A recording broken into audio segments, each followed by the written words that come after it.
మాతృభాష అంత మనకి ప్రేమ ఉప్పొంగిపోతూ ఉంటే మరి పిల్లల్ని ఇంట్లో ఎందుకు అవి నేర్పించట్లేదు?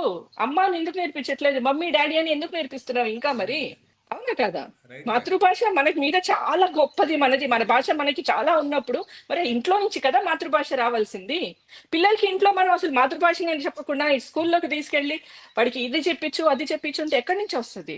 అంటే కొంతమంది పిల్లలు, ఇంట్లో కొంతమంది పేరెంట్స్ ఇంట్లో ఇంగ్లీషే మాట్లాడరు, వాళ్ళు తెలుగే. సో ఇప్పుడు ఇక్కడ ఏమంటున్నానంటే అందుకే బైలింగ్వల్ ఎడ్యుకేషన్ అంటున్నాము. అంటే పిల్లలకి 6th క్లాస్ దాకా, 5th క్లాస్ దాకా, at least first class LKG UKG దాకా talk to them in their mother tongue as well as English.